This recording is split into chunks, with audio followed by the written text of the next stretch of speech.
All right, teachers, it's go time.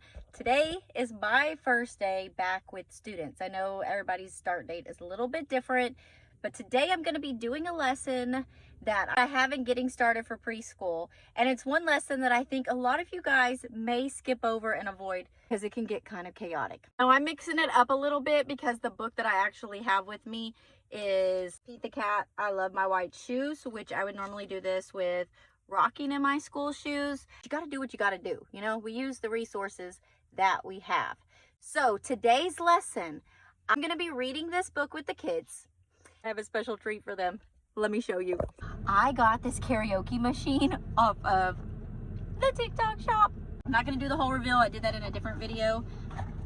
Look at this adorable little speaker and this little tiny microphone. Game plan is I'm gonna read this book, then I'm gonna encourage these 2-year-olds, because the 2-year-olds, we're trying to get them to speak, right? Especially, I remember last year, day one, my little twos, they would hardly speak a word. They looked at me like I was crazy.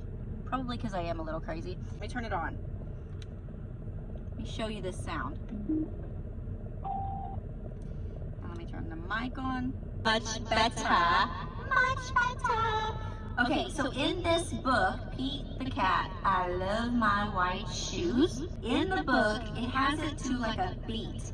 And I'm embarrassed because I get this beat wrong all the time because I'm not very musical. That's why little things like this make it kind of novel, and the kids don't care that I can't sing. So in the book it says, Love my white shoes.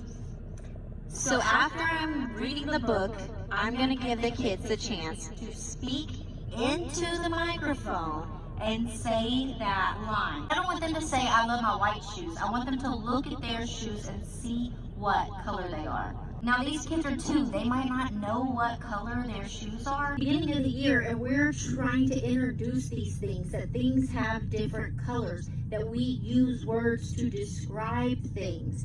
So after I read the story, I'm going to have us look at our shoes and then give the kids a chance to say something in the mic. They may only get one word out. That's okay. It's giving us a good indication of how many words they have in an exciting way that maybe they wouldn't normally want to talk to us. I'm going to turn that off where I'm just pretending because I don't want to keep distracting you, and I got to go. The part that I think most people won't want to do. We are then going to take our shoes off. I'm going to have the kids toss their shoes into said laundry basket. I know. Pro tip, have everybody sit in a circle and put their feet out and take a quick picture. That way, in case these kids do not remember which ones are their shoes, that you can help remind them. So they're going to take their shoes off. We're going to have a little fun and toss them into the basket. And then I'm going to dump the basket out, and they're going to try to find their shoes, and we're going to put their shoes back on. Depending on your site and what your rules are, we're going to talk about our shoes. We're going to talk about at school, we have to keep our shoes on, except for nap time if you take them off, or if we're doing a fun lesson. But besides that, we have to keep our shoes on. This is important because a lot of kids in a lot of classes don't like shoes. So this gives us an opportunity to talk about and talk through that with them. That when we do fun lessons with them, they're able to take them off. But besides that, they have to keep them shoes on. With the older kids, you can do this a little bit different. You can actually take like the shoes and spread them out amongst the room, and they have to go hunt and find them and put them on themselves. So to be honest, I've never done this with 2-year-olds before, so I'll let you know how this lesson goes. Be praying for me. Are y'all putting it? Oh, you gotta go get it. You dropped it. Go get it and put it in the basket. Oh, Miss Gracie helped you.